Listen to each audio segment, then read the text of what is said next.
Hi, Daryl. Hello again, Scott. How are you? I'm good. I don't know why we pick a Thursday because Thursday is my like busiest day Is in, it? in my practice, and I was just telling you that I'm glad I'm getting a second win, so I'm re-energized. I've got enough for of a boost to go through this 1 hour because I'm really excited to talk about this last piece.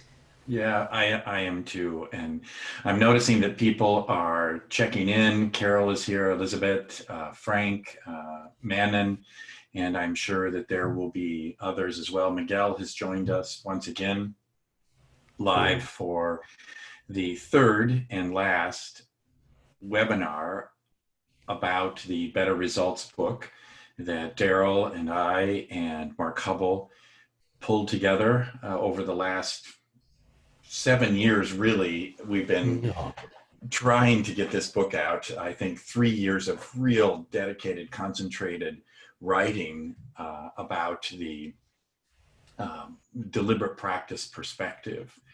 And in the first broadcast, Daryl, we talked about the process of writing the book.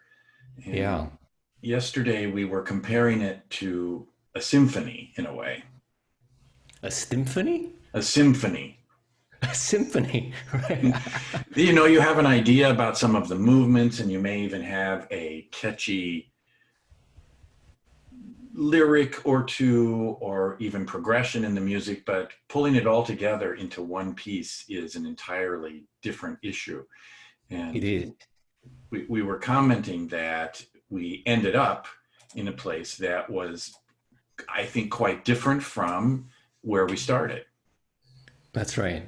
That's right. I think that's any worthwhile journey would be like that, isn't it? And I was just washing the dishes after our call last night, or my night, your morning, and a really, how should I say, oblique thought crossed my mind, Oh, those are the and best kind. those are the best kind. Yeah. Well, and I was just counting, like estimating the amount of hours that I have talked to you on the phone. Like it's probably more than the accumulation of all my girlfriends.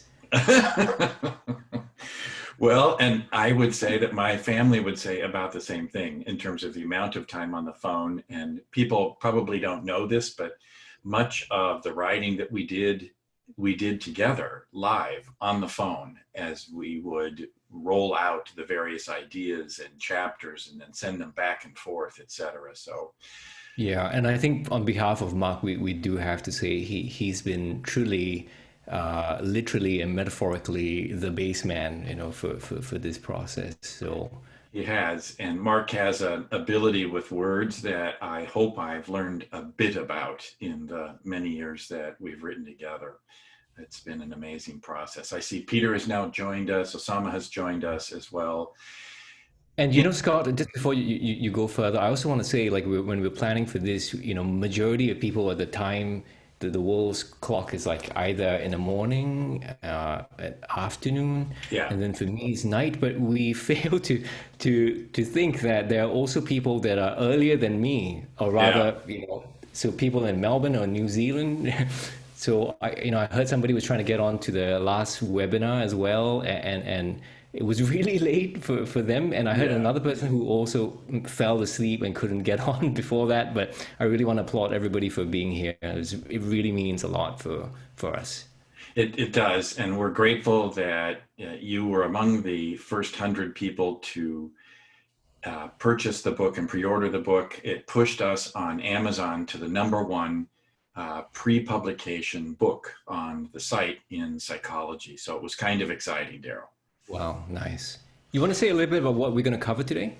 Sure. So the first broadcast, we talked about behind the scenes. The second broadcast, if you recall, we spent a lot of time talking about establishing your baseline, that this was a first step in deliberate practice. And on insider's note, I'll tell you, I had a interesting conversation with a person who I admire and I consider a mentor and a colleague and friend, John Mm. Norcross, just a few days ago. And Wow. he highlighted that establishing your baseline and measuring your results so that you can then separate random from non-random errors is the quintessential difference between what we're advocating and what has been the status quo in the field of psychotherapy for the last 50 years. Meaning that you master a protocol and you practice that, and supposedly your outcomes will improve. And we know what the data say about that. So John was saying that there were going to be more books coming out on deliberate practice, but they typically simply repeated much of what had happened in the past, which is, again, practicing specific models of treatment. And that's not that Daryl and I are saying, and I know you'll agree with this, Daryl, that you don't need a model. You do, but not for the reasons that I think we've been led to believe, which are that they contain specific ingredients remedial to the disorder being treated, that if you don't deliver, the client won't get better, but rather that they provide a structure and a rationale and a focus in the therapy. And so broadcast number 2 was really about measuring your baseline and then separating out the random from non-random errors. That would allow you to identify an individualized objective to work on in your deliberate practice. And So then Scott, here we are. I think you're saying something pretty critical in our evolution of thinking. We were trying to find a way to talk about this that's relatable and understandable. But just for the sake of clarity, can you, for this at this point, just a revisit of the point about random versus non-random? Can you say a bit more on that?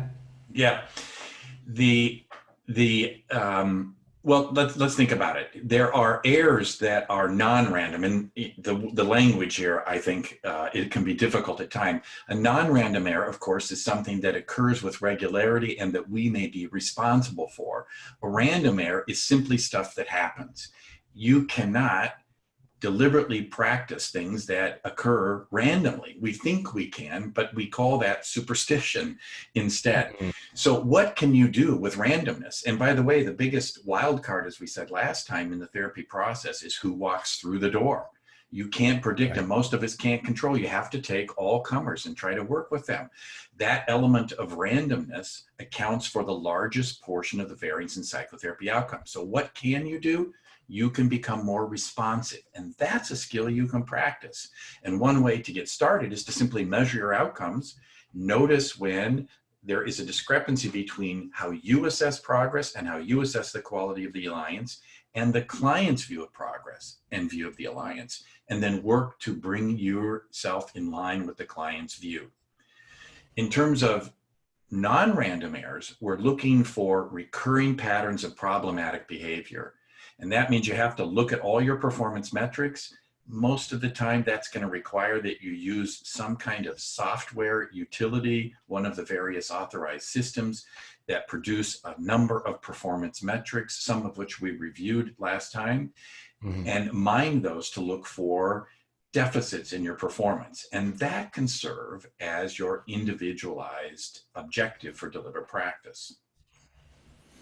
That's great. And I think, I want to underscore this because the idea of getting on and working on stuff deliberately is a real seduction, because we, just based on an experience of my own and hearing other people, when we pick up an area of fault or an area of a mistake, we want to dive right in and try and find a way to learn from that, which is great. But I think your point about making a distinction between random and non-random really begs the question of thinking about broadly what are the things to work on that really have leverage on improving your work as a therapist. Because you're right, you could work on that one thing, but we need to stop and think whether, is that a pattern? Is that a generalizable area, or is it just specific to that one client? Because even if it's still that one client, we still have to work on being responsive and adaptive to that person. But it may not be, it may be non-generalizable. That's exactly right. And I noticed that Frank is asking a question. He says, I totally understand why you're concerned about DP getting misused, e.g. for specific model training. And he mentions that Tony Rusmanier responded to this critique in the latest episode of the Very Bad Therapy podcast, which I just love that podcast. And he says, I wonder if you heard this response and if you agree with the points made or are still concerned. So the truth is, I did not hear that particular broadcast. Daryl, did you? No, I just saw it on my feed and it was going to be played soon, but no, I've not heard that. So I'm going to unmute Frank, and or Frank, you can unmute yourself. Let's see. I'm going to unmute your audio, Frank, and if you would like, you're free to tell us what the how this particular question was addressed. Hi, Frank. Hi. Hi, Scott. Hey, Frank. Hi, Daryl. Good to have you. Thank you. Thank you. Okay, so Tony responded to the question of, I think, Ben, because Ben exactly made this point that you made. Why are you using model-specific teaching methods? And Tony answered that therapists usually are confused when, for example, they're using alliance strategies. So they're just using the models, and in the same way, like I think you would use them like to build a structure and a focus for training.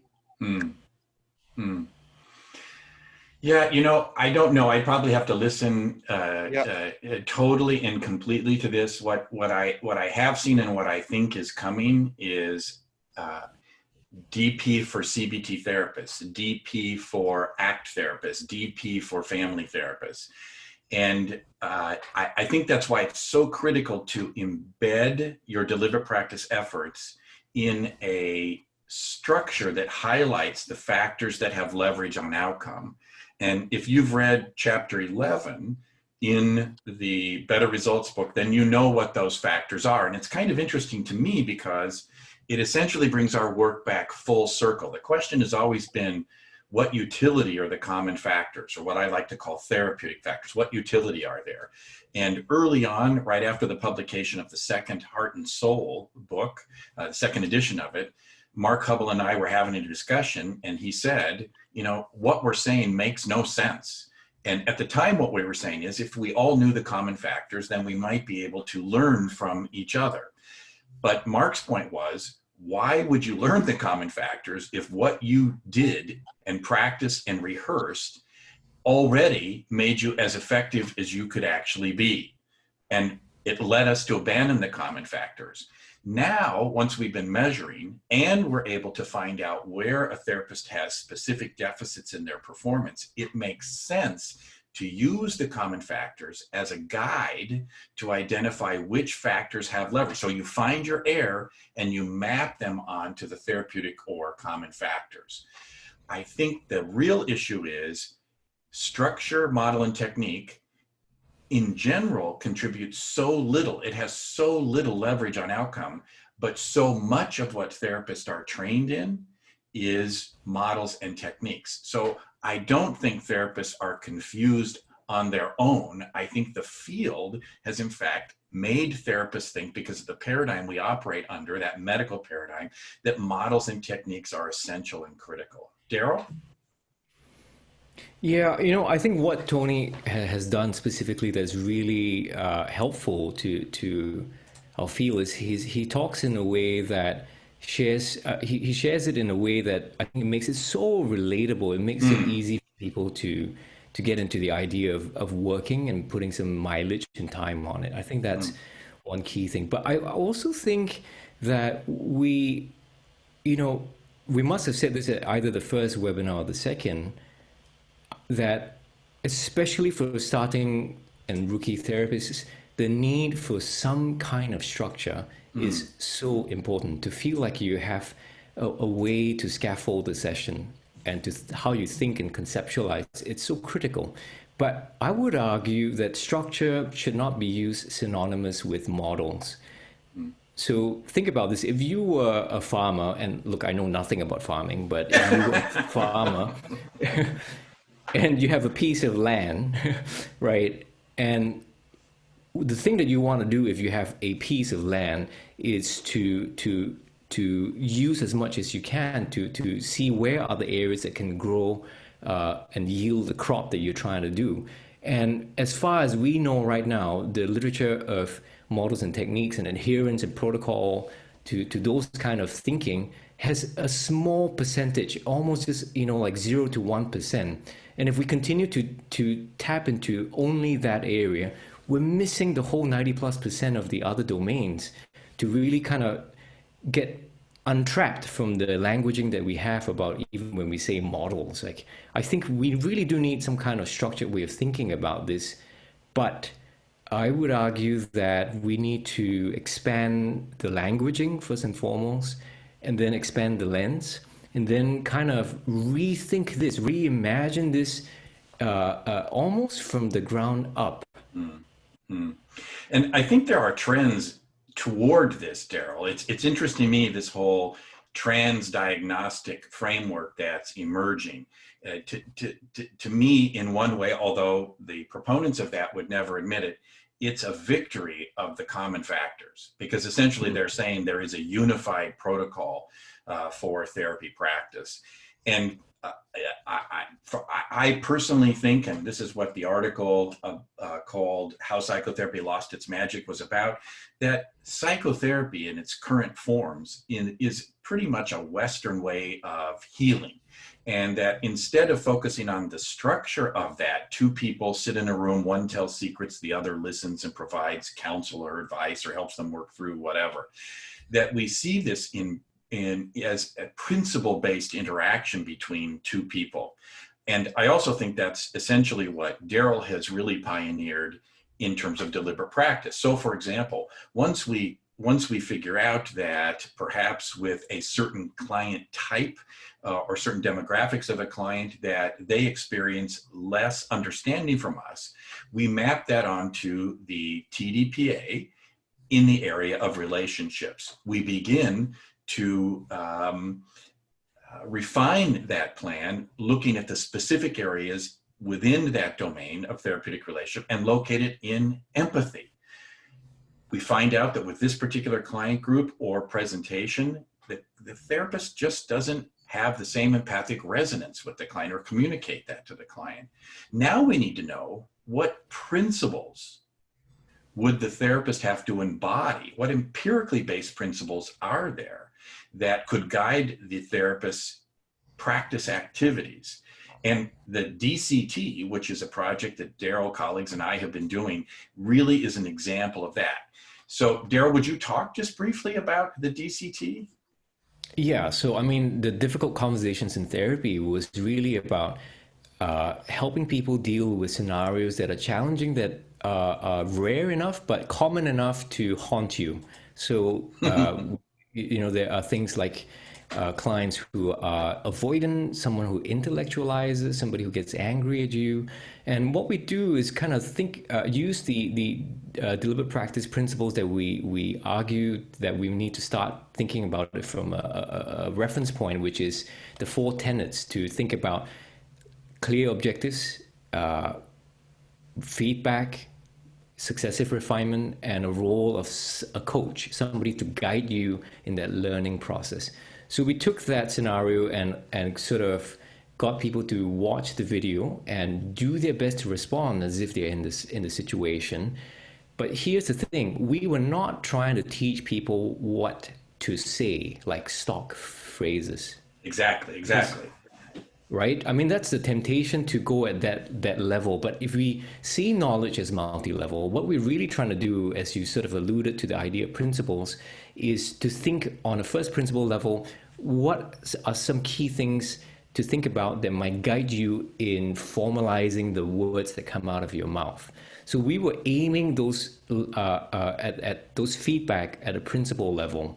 So it's sort of more nuanced than that, and where the cool part, I think, for me was that while we teach people that in one scenario, say a challenging scenario. When we flipped to a different scenario, what was really interesting was that people were able to generalize that and still feel like that's not quite right. Like they didn't feel overconfident that they managed to do that.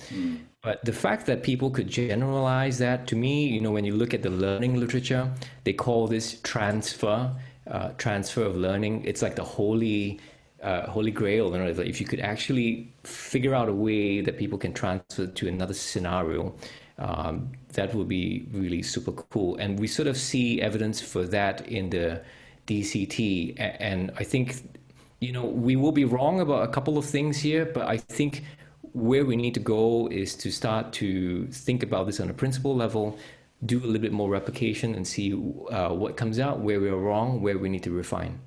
And Daryl, I want to just add one other thing about this that I think is critical. Since we're teaching principles, and you say, as opposed to stock phrases or the stock use of techniques, which might be tapping or moving your fingers back and forth or confronting dysfunctional thoughts, whatever it might be, the therapist is empowered to act and to act in a way that embodies these principles unique to their biology, psychology, context, culture, and clients.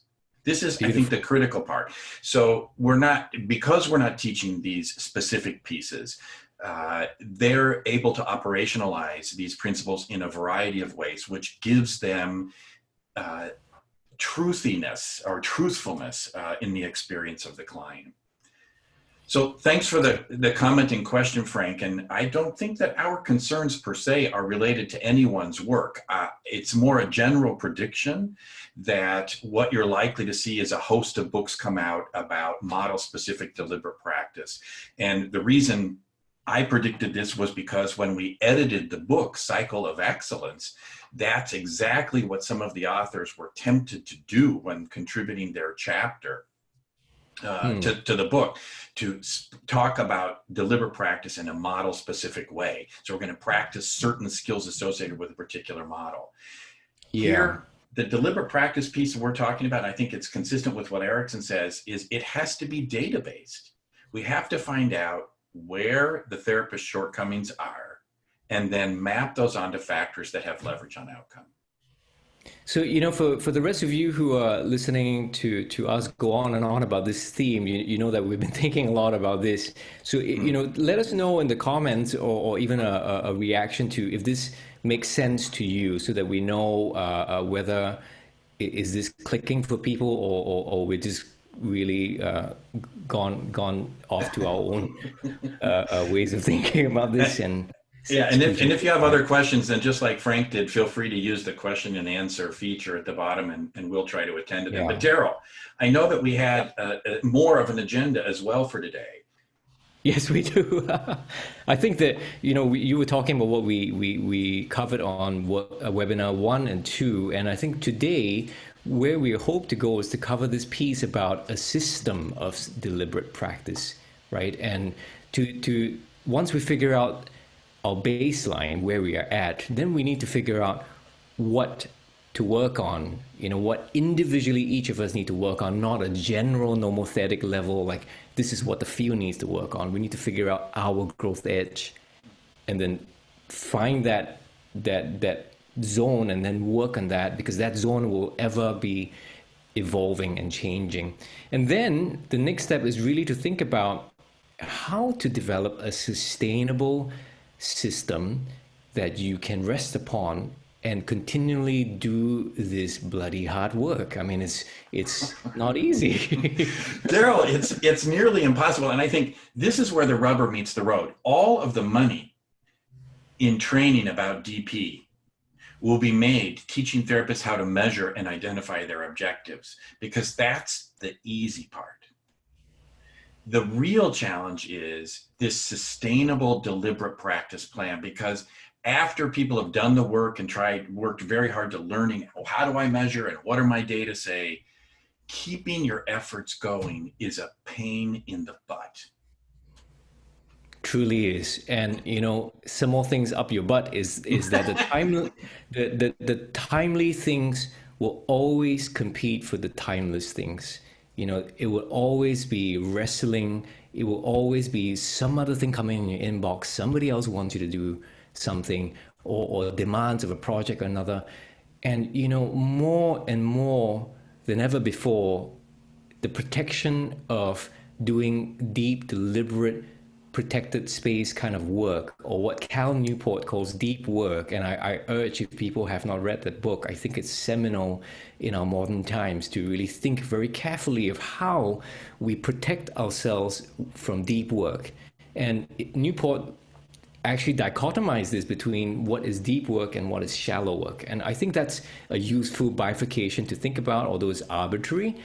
Here it really is about, okay, if I really feel this is so important and I have vested interest in this, and that's why I got into this field, I want to get better. But deep down, we are plagued with this self-doubt, like, am I any good? And some people might even say about this imposter syndrome. Then it actually is a twin. It propels us to want to work and do something about this, right? So I think from probably chapter 13 and 14 in our book, which I don't believe that you guys have gotten yet, but the book's going to be released next week, Scott? Is it 26th? Yeah, it's the 26th, 5 days, Daryl. 5 days, right. And that on chapter 14, we cover grounds about this, on how to develop a system, because, as you and I love the saying that the amateurs have goals and the pros have a system. That's right? an interesting idea, that right there. Say it again, Daryl. That the amateurs have goals. All of us have goals, actually, but it's the pros who have a system. And we fall to not on the aspirations of our goals, but more of the system that we have developed that we rest on intentionally, designed by us. And we, in the book we cite, and you'll have these chapters soon, numerous examples of the difference between goals and a system. Writers, I think, are a particularly good example. How we wrote this book, I think, is a particularly good example. Every morning from 7:30 until 9:30 for the last 3 or 4 years, I got up and I wrote during that time, and I didn't do anything else. I turned off my email. I turned off my news feed. I closed the door. The family knows don't knock on my office door during that particular time. And now let me ask you, do you think it's because you are just plain old gritty? Well, I guess that's a question of willpower, really. But the first part of this is to simply make the decision that I'm going to do this. And here's the reason why in my head. I find writing so bloody painful that I will do anything except to write. I'll take the dog for a walk. I'll have an extra cup of coffee with my partner. I will do my banking. I'll return phone calls, anything except for writing. So if I don't set out this time and say from 7:30 till 9:30, it's writing, that's it. And that's a habit I keep in place right now, as of today, then I just won't write. So it's really about making sure that this period of time is sacred, uninterrupted, and I'm not going to let, except if I'm on an airplane, anything get in the way. Right. So maybe let's talk a little bit about some granular level on how to think, or how even to practically develop a system for making this sustainable and workable for each of you. And I think what's the acronym we have for the book? Was it ARPS? called ARPS. ARPS. ARPS, right? Yes. ARPS, like the musical ARPS, when you're playing arpeggios, when you have a couple of notes going on, but that's a far stretch. And the ARPS really, it stands for automated structure, reference point, playfulness or playful experimentation, and supports. Right? So automation, automated structure, reference point, playful experimentation, and structure. So shall we walk through? Let's do it. I can start with automated structure. And I think I just gave an example of that with the writing. Every morning at this particular time, it's automatic. I don't have to think about it. I'm not thinking, well, should I call? Should I do my email? Should I go shopping? It's in place, it's undisturbed, and everything is set up to support that process every morning. Yeah, yeah. I mean, that's a really important thing that, you know, in many ways, it's, some people see this as a discipline issue, but I actually see this more as a design issue, where you need to design your days such that wherever it is, be it on a daily or weekly basis, that it is really demarcated in your calendar. And if you're in a clinic or with other people involved, that the signal is sent, like, don't knock on my door this time, you know, or it's just me, myself, and I, or even if you have to plonk yourself out of the usual spot so that you can really have some time to do some deep work or deliberate practice in this space. And can I add there, Daryl, if the distinction I like is, you know, most people get up and they go to work, barring the current coronavirus outbreak, but they don't think about it. They don't think, well, should I go to work or should I not go to work? Maybe I should go shopping. You're going to work, and during this time, you're going to see clients. So if you don't have the same attitude about your deliberate practice, I promise you, you won't do it, because it isn't pleasant a lot of the time. That's right. That's right. So it has to be in a way that's designed so that it's seen as almost showing up, you know, that you need to be in that space to do that.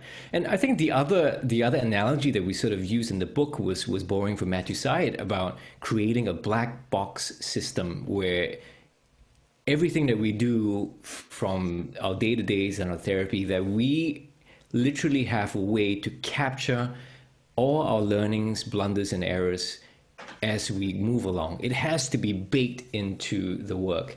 And the distinction I really like is the comparison between the healthcare industry in general, the healthcare industry versus the aviation industry, because the healthcare industry was, you know, if any of you work in hospitals or institutions, you know what I'm talking about, that anytime when something bad happens, it's all about making sure the paperwork's in place, making sure everything's covered up. You know, we've done the right thing, which is, as we said before in the other webinars, is a very performance-oriented thing. But the aviation industry, using the black box idea, is that everything is captured, not only when a fault happens that is shown only to the people involved, it's shown industry-wide so that everybody can learn. And, you know, one thing that we're going to talk about, Scott and I are going to talk about later, is also about raising the stakes, you know, and we're going to go a little bit more on this, but in the aviation industry, the stakes are high. It's public. It's in the news when something bad happens and people die. So the stakes are literally life or death, right? But one could argue the same about healthcare. But back to the point is that we need to design a learning system so that we all individually and collectively can learn. So some practical ways to think about the black box analogy is figuring out a way to capture weekly learnings. Be it something great that you did that you feel could be scaled and digested as a principle, and to think further about how you might generalize this. But the other thing as well is to capture blunders and mistakes, right? To be able to capture that, put the date down, and then set aside some other time in the future, maybe on a weekly or monthly basis, that you look back. You know, you test yourself. What are some things that you've learned? Because retrieval practice has got lots of mileage for deep learning. And if we can retrieve that, it's sort of like seeing our memories like tents in the jungle. The more you retrieve, the more the pathways get clearer in your memory bank. And it needs the constant retrieval, because otherwise we are like rabbits. We are always just having this recency effect. We only see what the most recent thing that we have attended to, maybe a workshop, and we forget things that are timeless, things that are learned, you know, on a very personal level. So we have that. We have that. Is this part of the reference point piece that you're referring to now? I think so. Yeah. So automated structure. Automated structure. And then the reference point, by gathering these learnings in the black box, it can serve as a reference point for review. How much have you learned? How far have you gone?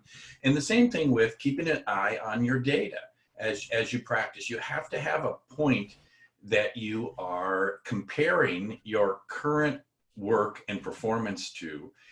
from the past. Absolutely. And here, you sort of need to have real binocular vision about this. You need to have that one eye on the, your data and your outcome, and then the other on maybe even the things that you developed or you honed in on the taxonomy to say that's the one thing you want to work on.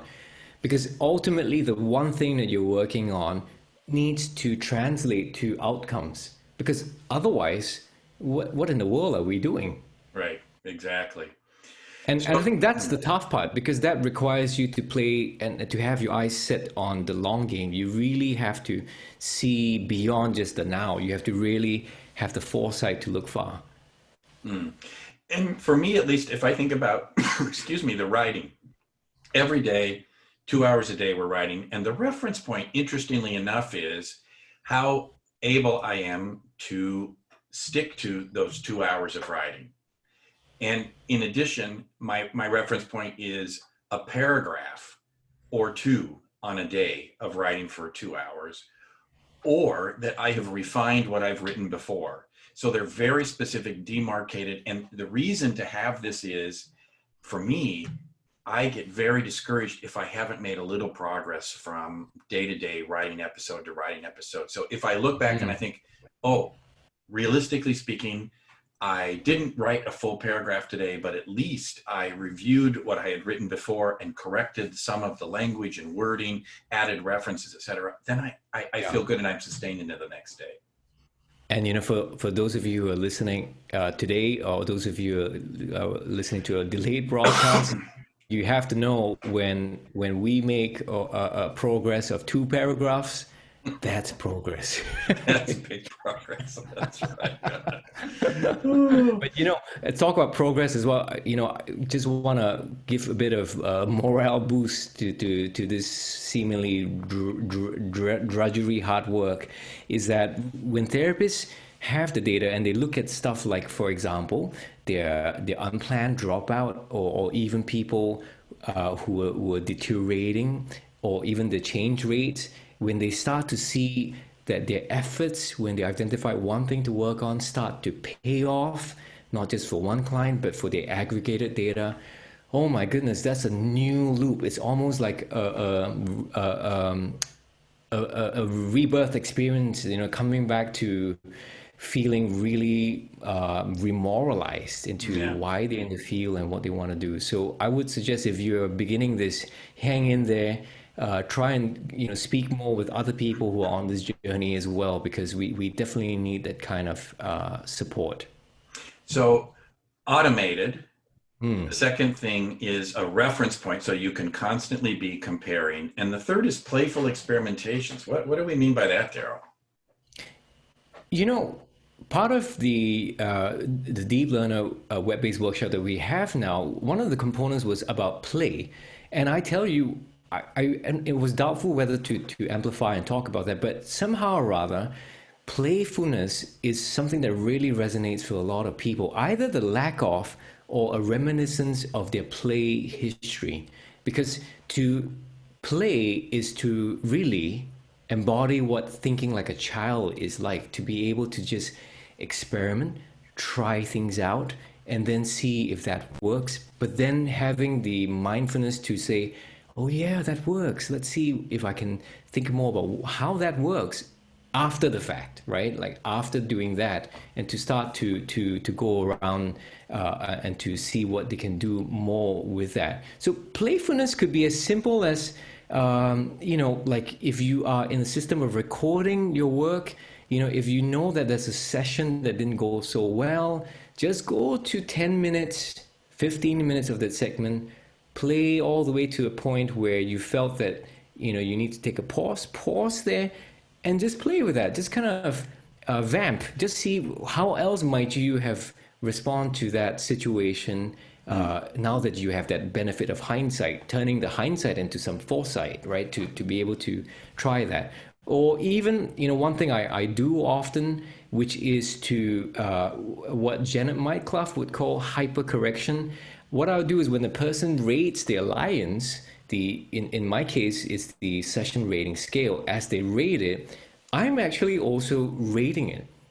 as if I can try and predict what the person might rate on that. The principle behind that is because, you know, the mind is an advanced prediction machine. It's always trying to take one step ahead to see what might happen. And by doing that, I'm not trying to be confirmed. I'm actually seeking to be disconfirmed. Because according to Myclef, is that when we get disconfirmed, that chasm, that schism there, you know, you want to close the gap. You have this urge to go, oh, I want to find out what exactly it is, right? So when the client, when, for example, if I rate everything like sort of like okay, and then the person rates it like actually the goals was just slightly lower than I thought, my years peaked. I was like, oh, you know, I totally didn't think of that. Like, did we not cover something that you had in mind that was really important? Right? And the client would say, oh, no, not really, but actually, and to me, that's goal. That's, you know, it's such a small thing, but a significant point that you could play around with just to be playful and to flex a little bit more. So let me mention two additional things, Daryl, that I've noticed. I'm going to be publishing 2 interviews coming up with high-performing therapists.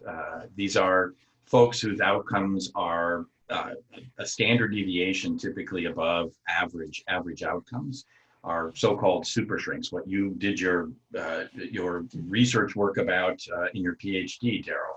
And both of these people mention a very interesting, I think it's interesting experience, and that is they don't think of deliberate practice as something that they do only about therapy.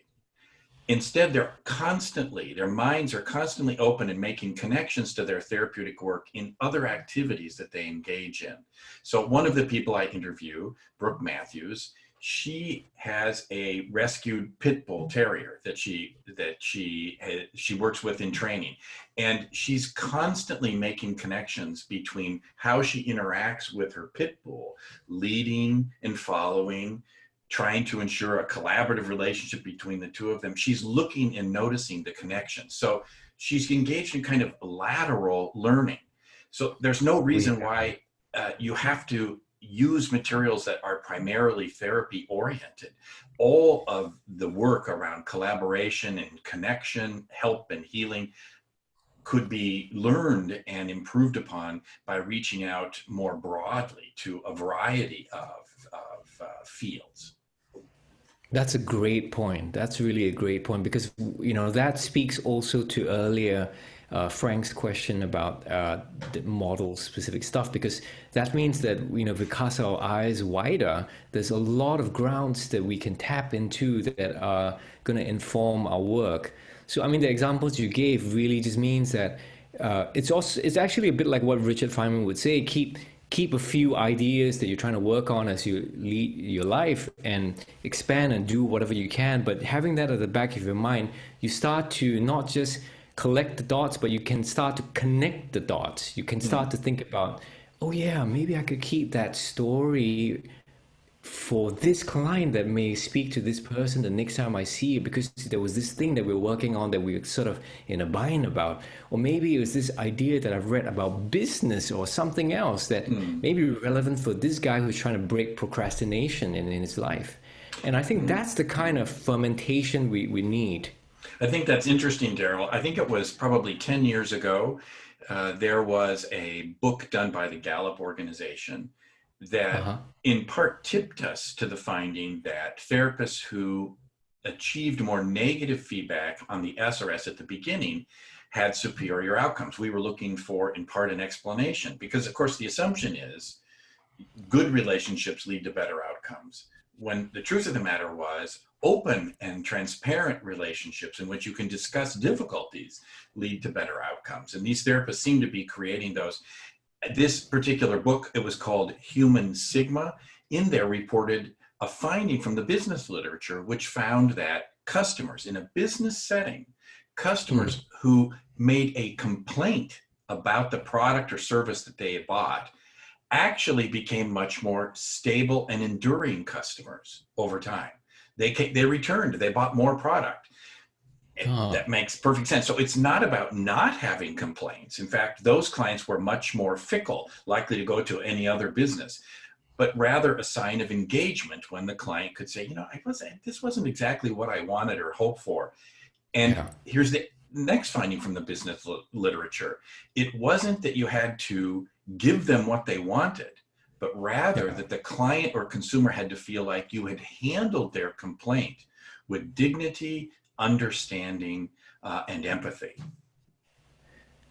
That requires true emotional labor in this endeavor, because if you're just trying to clock the hours and do the work, you probably won't give a damn, next client, and find better clients who will comply to what we're doing. But you're absolutely right. I think this way of thinking, in some ways, I know when we talk to people about this, getting negative feedback initially seems to have a better prediction of better outcomes. It's almost counterintuitive. But then if you stop to think about it, it actually starts to make perfect sense at the same time. Yeah. And I'm just thinking as well that let's reach beyond our field. I don't know about the rest of you, but I'm tired of the therapy literature. I guess I shouldn't say that, but therapists tend to think, and the writers about therapy tend to think in a particular way. But there are so many fields that foster a connection between the producers of material and the consumers of whatever that material might be. What's S stand for? S is support. Because this is really laborious and emotionally intensive, we would argue that you need to think communally. One of the things that I often find myself thinking and maybe saying not enough actually is that we need to stop thinking about this as an individual sport and more as a team sport, right? Even the solo sports that we see in running or whatever, it's always a collective. It's always a team involved. We need to start to think about this as a team. So even if you're in solo private practice, we need to break that level of isolation and to unquarantine ourselves into a space where we could feel not only no shame, but feel heartened, encouraged, and forming what Brian Eno would call a genius community, not just a lone genius, but a group that has really vested interest in really trying to do better work for the people that they're serving. And so, Daryl, I know that during this writing process, something that's been critical to me, because when I'm tired and I'm cognitively depleted, having you or having Mark around to both commiserate and even offer the craziest, most simplistic advice of, we'll get this done, we'll get this through. Because I know that during this process, several times I sent emails to Daryl and to Mark going, that's it, we're never going to finish this. I can't figure out how to say this in the right way. And just your careful, supportive hand during that time, brought me back from the ledge, which is literally the definition of deliberate practice. Right to the ledge, right to that edge piece. Exactly. We're all thrust into this liminal space of our own frontier, and that we need to be able to go there and feel the courage given by the community and the environment to be able to keep pushing and to keep expanding and uncovering stuff that we never knew that we could do. And we need that. But I would also say maybe this was something that was asked in the previous webinar by Peter about whether forming a peer group would suffice. I think it's good, it's really important to have, but if you're really thinking about moving towards your frontier, you still need somebody who's going to have a coach eye on your work, that's going to help you pick the blind spots. I mean, it's blind spot because it's a blind spot, and they're going to see something that they can connect from your aggregated data and from knowing how you work to help you move to the next step. And I want to give two helpful hints about that supportive community, and try to connect what we're saying right now to what we've said in a prior podcast. And that is, monitor your reaction to your support community, because they're only supportive if they help you stay in the learning zone. That learning zone means you're open, you're able to discuss and feel safe your errors as you discuss them. If you get tipped into the learning, or rather the performance zone, you can tell you're there because you want to show what you know, rather than show what you're doing and reveal your vulnerability. So this is a litmus test for me. If I get tipped into the performance zone, I know I'm going to learn nothing there, and that's not a support. The second piece of this is, does your coach do more than show? They have to help you learn, as opposed to show you what to do. This is why I think the DCT, the Difficult Conversations in Therapy Project, is such an important piece of research. We didn't tell people exactly what to say so they could copy it. Instead, we taught them the principles, and then we provided support, hoping to keep them in the learning zone as they did the difficult work of personalizing the learnings. Well said, well said. And I think the DCT is another project that if, you know, either you or myself were to go solo on that, it would have died a long time ago, because this has been in the making since 2014, and we are still trying to finish up the manuscript for that. You know, and it's the only reason it's able to stay afloat and you know, push towards peer review publication is because of the fact that none of us are doing it alone. We've got Sharon, we've got Tammy, we've got Jeffrey, we've got so many people involved, and we even had another guy, Adam Jones, come on board to kick up our ass to make sure that this goes even further, you know. So I think we need that. And I would say there are people out there who are trying to form these little pockets of hotbed community. I think it's almost close to no excuse now, given how we have social media and all kinds of ways to connect. We really need to democratize this, break the silence, and start to figure out a way how we may band together. And I know, you know, Scott, you started ICCE with that in mind, didn't you? We did, and as I always point out whenever we talk about the ICCE, the platform is underutilized. But I'll tell you that ICCE just was granted not-for-profit status in the United States. That removes a host of tax burdens, and we are currently revamping the social networking portion of this to make it much more user-friendly. And one key change will be, it won't be the same open freewheeling site that it's been, but rather we're going to have a bit more structure added to the conversations. I noticed here we got a question, and I know there's one other piece as well, Daryl, that we want to get to, and that's what our current edge is. So I don't want to end this, we got 7 minutes left, without talking about where our learning edge, something that Daryl and I spoke about yesterday for close to 2 hours, trying to map out and support. But we did have a question comment from Miguel. Miguel says, can you talk about the tension between the blueprint of a practitioner and the unavoidable generalizations of fundamentals, not a model, of certain challenges in psychotherapy, what Daryl defined last time as conditional knowledge?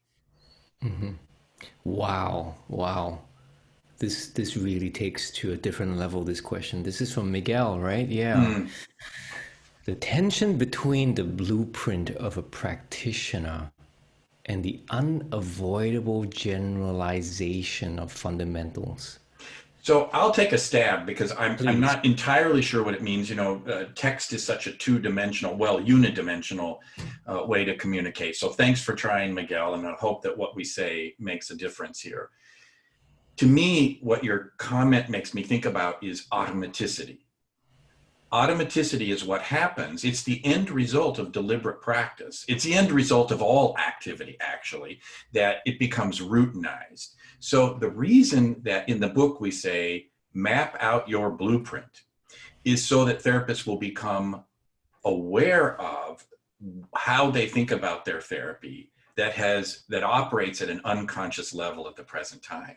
And so your blueprint is going to be something, we hope, that you continuously make yourself aware of and refine.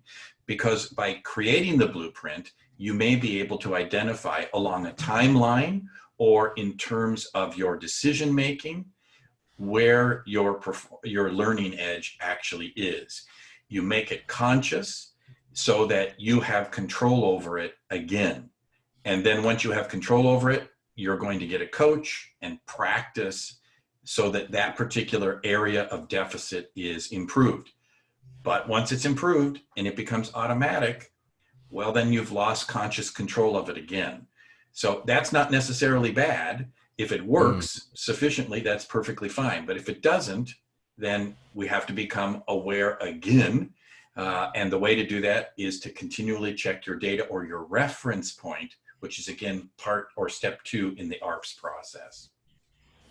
Yeah, I'm glad you took that angle, because for me, I think when Miguel is talking about conditional knowledge, it's for the other listeners out there, what we talk about, one useful way to think about knowledge is 3 frames. One is content knowledge, which is knowing more about, say, the clinical psychopathology, other stuff about theories and models, learning it from a almost intellectual level. And then there's the process knowledge, which is how you would turn those knowledge into conversation. But the conditional knowledge is what if the conditions change? For example, if somebody who is feeling anxious in one scenario, how would you relate with this person? And how would you relate with that person if it's anxious, but because of something else? Maybe it's because of the influence of OCD, or maybe it was because of some secondary thing. So when the conditions change, our response needs to be adaptive to that. The tricky thing is, when we ask practitioners, what would you do in this scenario? Most of us just end up saying, well, it depends. Right? And I just have to go with the flow of that moment. I mean, I totally get that, because that's how I think as well. But I think, like what you said, about automaticity, if you want to take yourself to the next level, you need to articulate your prior knowledge, your blueprint, right? So that you know where you stand, because that blueprint is dynamic. It will always be evolving and changing. And this tension is bound to happen where you feel like you're returning to some kind of fundamentals, and then you feel like, oh yeah, you got it. But then after a while, it starts to shake, because your mind's expanding and you're thinking more broadly, and you need to rehash the blueprint to fit your reality of the clients that you see. And so we're not saying that this process of mapping out your blueprint is easy. It's painful. It's painful. So take it in stages. And the TDPA can be helpful in a way. If you look at the structure section of the TDPA, you might want to map out your blueprint for your first visit. What do you do in a first visit? If the client says this, then I do that, except under this circumstance, in which case I do this. Map out that segment. Map out then how you end your therapy session, or the first few moments, 5 or 6 minutes of your therapy session. You might want to then create a separate map about how do you negotiate what you're going to work on and how you're going to work on it. That, I think, breaking it down into those pieces might be a more helpful way to approach the task, because it can be pretty overwhelming otherwise. Great idea. So, hey, Daryl. Go ahead. Let's use the last couple of minutes to tease what we've been trying to articulate yesterday. Yeah, we're gonna express it in 2 minutes so that we can then turn this off and get the hell out of here, because we don't know the answer to it. So how do we approach this, Daryl? What do we say? Wow. We've been plotting, that's not the right word. We have been tracking a number of therapists who are applying deliberate practice in their life. And many of these therapists have also engaged in experiments applying the principles of deliberate practice to other areas, or the attainment of skills in other areas of their life, music, teaching, etc. And we've noticed that initially there's a lot of interest and excitement. They get to work and they do improve what they're doing. But for many of them, after 2 or 3 years of this, they have difficulty sustaining their deliberate practice. Is that the right way to say it, Daryl? I think so. I think so. I think the punchline is what you're going to say after that. Well, and very often in the beginning, people see deliberate practice as a matter of will. You have to white knuckle it and get through it. And that is deeply problematic because willpower dissipates very quickly. And that's where the system of practice comes in. Your willpower has to give way to a system of deliberate practice. But even then, once clinicians have experienced benefit from deliberate practice, at some point their efforts do not equal in any close way. They don't approximate the amount of improvement we would expect. And so we've been struggling with this because at that particular point, people sort of decide there's nothing more to gain, there's nothing more to do. If I captured it, Daryl? I think so. I think so. I think, where we were thinking or talking about this yesterday was really about how then not only about raising the bar of the performance, because that's what we're talking about, but it's really about raising the stakes. It's about how to create a context, an environment that will thrust you into the next frontier. And the examples, we're going back and forth were like, I remember when I was playing in a band, like the only time that we really would get our act together is to say, okay, we're going to schedule a gig in 1.5 months' time. We'll put that there. And then one guy in the band would say, but we don't have enough songs that we're going to play that are new yet. And that is why we're going to put that 1.5 months' time. It's going to propel you to do that, because when you're put on that stage to want to do that, it sort of just pulls you towards that direction and takes you to a place that you never thought is possible. So at some point, your performance and improvements in your performance will not be enough to sustain your deliberate practice efforts. The context that you're working in will have to change in order for you to continue to try to improve. Otherwise, whatever context you are working in, your performance has risen to the demands of that context. So somehow or other, in order to move beyond, we're thinking at the moment and thinking out loud, in order to continue to improve, you're going to have environmental press in order to get better. And the reason Olympic athletes train so much and become so good is not just because they want to improve their performance. That pushes them a lot, but also because the Olympics are coming up.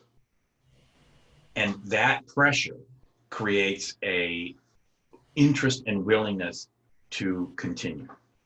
That's right. And you think about even TED speakers, TED Talks. Over the years, if you just watch random videos from 10 years ago and you watch the typical presenter now, oh my goodness, the level of presentation and performance has just changed over time. And one of the things, Scott and I would argue is really because there is a level of it's not done in the quiet of a room. It's not private. It's public. It's out there. It really creates a context where there are more eyes on it. And when there are more eyes on it, you feel like you're pushing yourself towards a new frontier. Because the real question then we were thinking about is then, okay, how do we create this in our field? Who's gonna look other than you and your client, Who's going to look? How are we going to create those contexts so that we can answer the question of how to create that environmental press, but really about who else cares about this? And I think this is the key question, and this is where we can end, because this is a very new area for us. It's the wet edge of the paint. But at some point, what we're saying is that who cares? The local who cares. You care about your outcomes, and maybe your clients care about your outcomes. At some point, that motivation will not be sufficient to sustain continued deliberate practice. Why? Because you will have achieved most everything you need to achieve to meet in that particular context. And if you don't expand the eyes on your game, if you don't ask, who next are you going to show your work to? Who next will you be trying to live up to that particular standard? Then deliberate practice efforts begin to die out. That's right. So maybe Scott, on behalf of Mark Hubble as well, we truly, truly want to thank everyone in this group, in this insiders group, for your support, but also more importantly for your interest in this, in trying to journey with us towards this frontier, because it's really a new path of sorts, but also, we are really trying to see what we can do to do better work in our field. Yeah. So let me add to that my thanks as well, and we hope to stay in touch with you as this group of insiders who were kind enough to pre-order the book. And we hope that the 3 webinars and the information we've sent out, a couple of freebies, have made a difference for you. So I guess that's it, Daryl. That's it. And, let's stay in touch in whatever shape or form. And and there will be also a website for the book of betterresultsbook.com, betterresultsbook.com. We are also trying our best to complete a companion workbook to help guide your reading. So stay tuned. We'll definitely inform you once that's ready, and it will be given to you guys who have been here with us. So thank you so much. Take care, everyone.